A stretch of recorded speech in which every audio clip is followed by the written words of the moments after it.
Phase 5 of the Marvel Cinematic Universe is nearly here, so what better time than the present to tell you about the 10 new powers and abilities that will be introduced in the MCU during Phase 5. The first stop in the MCU during Phase 5 is Ant-Man and the Wasp: Quantumania, which will feature Scott Lang's young adult daughter Cassie Lang as Stinger, a purple-clad superhero with a brilliant mind who has mastered Pym particles as well, eventually becoming a member of the Young Avengers in the comics, which the MCU is clearly and obviously building towards. Stinger's suit provides her with a unique combination of functionalities. Amalgamating both Ant-Man and the Wasp's abilities, Stinger is capable of shrinking down to any size or growing up to any size, a la Giant Man, and possesses biosynthetic wings that allow her to fly. And on top of that, Stinger uses her helmet to communicate with and influence all insects, not just ants. It's unclear whether that will be the case in the MCU or not, but either way, what a cool and kind of gross ability.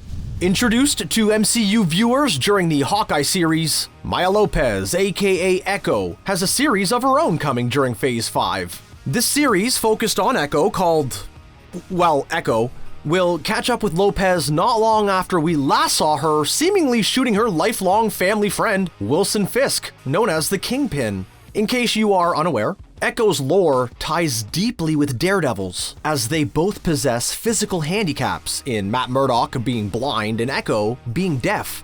From her brief appearances in Hawkeye, we know that Echo can scrap, and we do know that she has some level of superpowers. We have not seen the full range of her photographic reflexes that allow her to perfectly duplicate any physical movement or action that she sees. Although we have seen similar abilities in the form of Taskmaster during the Black Widow movie, hers were given to her via a microchip and programming, whereas Echo was born with her superpowers. Is she a mutant? I don't know. What do you guys think? Let us know in the comments. Sure you're ready for that, Mr. Whitman? Eerily whispered from off in the distance to Dane Whitman as he gazed at the ebony blade at the end of the Eternals movie. But whose voice was that speaking? Well, it was the half-human, half-vampire hybrid known as Blade. With a movie slated for Phase 5, the vampire hunter Eric Brooks, aka Blade, will make his first appearance in the MCU, and along with him will come, well, vampires and their unique physiology. Transformation, longevity, acute senses, super speed, strength, and agility, and not to mention a thirst for blood. These are all powers and abilities that will be featured for the first time during Phase 5. It should also be noted that with supernatural creatures from the underworld comes special and badass swords, crossbows, and other weapons needed to defeat them. Stakes through the heart, silver bullets to the brain, garlic for the nose. All of these classic and fun tropes will surely become more prevalent in the MCU moving forward. The Leader, introduced as Samuel Stearns all the way back in Phase 1 during The Incredible Hulk, is finally returning to the MCU in Phase 5 during Captain America: New World Order. The last time viewers got a glimpse of Stearns, he was being retrieved by the government, laying in the rubble of his destroyed lab as Bruce Banner's gamma infection blood leaked into his open head wound, mutating and enlarging his brain.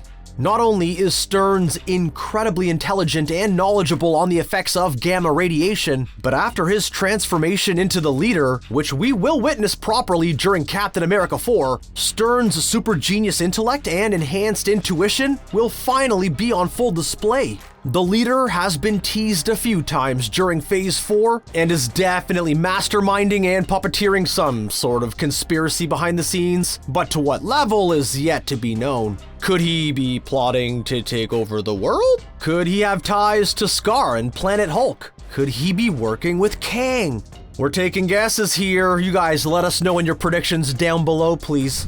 Thaddeus E. Thunderbolt Ross, or General Ross, is Bruce Banner and the Hulk's greatest rival and eventual leader of the Thunderbolts, who just so happened to have a movie of the same name set near the end of Phase 5.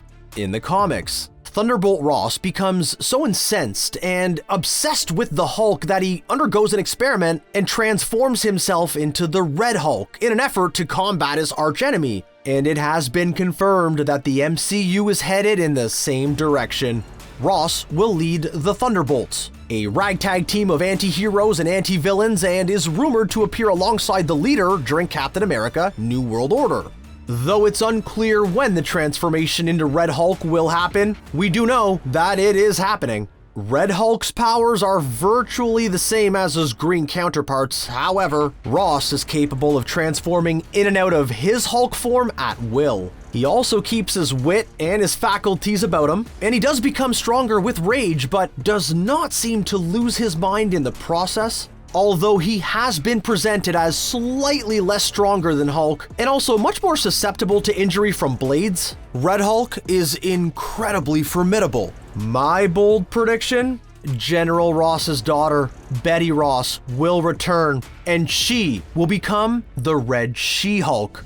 Monica Rambeau is Photon, a superpowered being who garnered an enhanced physiology and spectral vision after having her genetics altered by passing through the Scarlet Witch's hex multiple times. Possessing powers somewhat comparable to Captain Marvel in the comics, such as flight and energy absorption, we have not seen the full spectrum of Photon's powers yet, huh? Pun intended.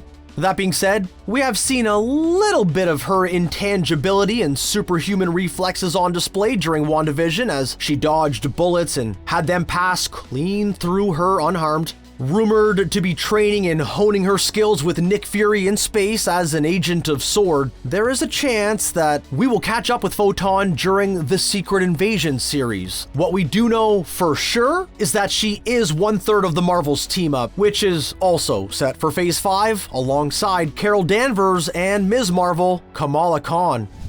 Riri Williams is Ironheart, who made her debut at the very end of Phase 4 during Black Panther: Wakanda Forever, and also has her very own series coming in Phase 5. Unveiling her makeshift Ironheart armor Model 1 in her garage, Riri would construct her Model 2 armor in Wakanda alongside Shuri in an effort to help the Wakandans combat Namor and the Telekineal.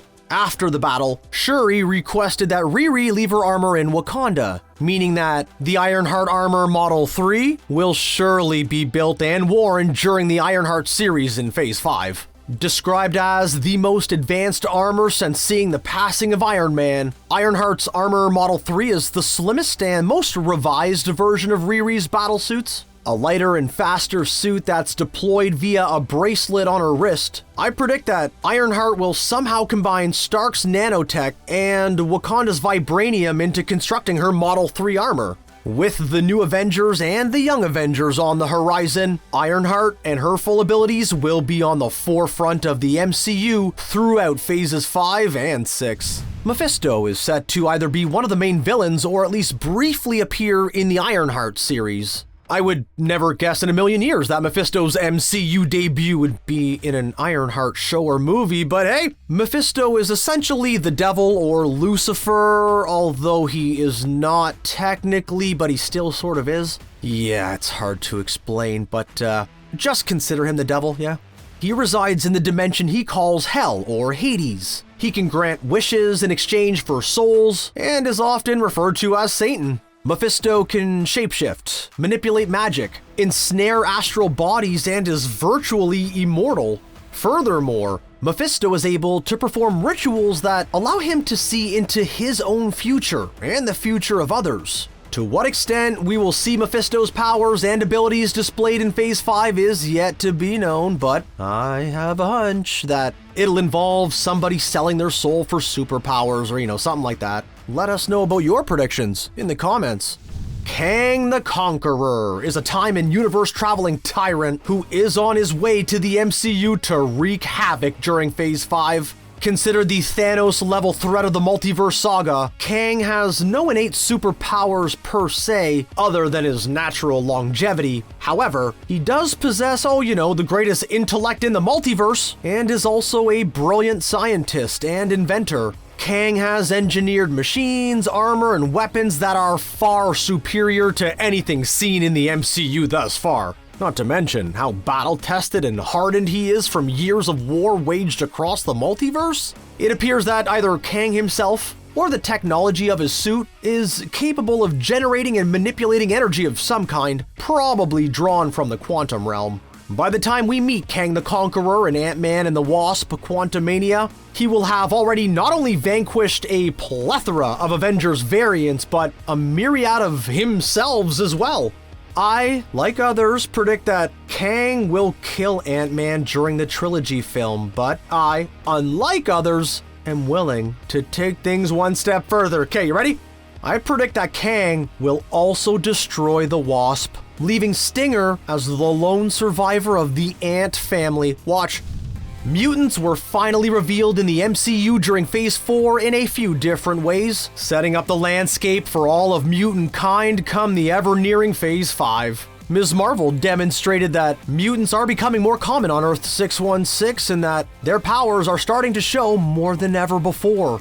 Namor revealed that he, and more than likely other mutants, have existed for a long time in the MCU throughout its history already, unbeknownst to the rest of the world. Mutants are confirmed to exist across the multiverse, as Professor X appeared as part of the Illuminati in Doctor Strange in the Multiverse of Madness. Not to mention that Deadpool and Wolverine are confirmed to be joining the MCU sometime in Phase 6 or 7 as well. Mutants' powers and abilities are biological. They are caused by the X gene and can range between anything and everything. From firepower to ice power, from claws and spikes to telepathy and optic beams, mutants tend to develop their powers in their teen years. I'm sure that by the time Phase 5 is all said and done with, that we will have witnessed a plethora of different mutant powers and abilities in the MCU for the first time ever, and so these questions will have answers. And since the mutants are coming, which mutant power are you most excited to see? And that is our list. Did we leave any out? Let us know in the comments section below, and be sure to like, subscribe, and enable notifications so you do not miss out on any super comic content. See ya!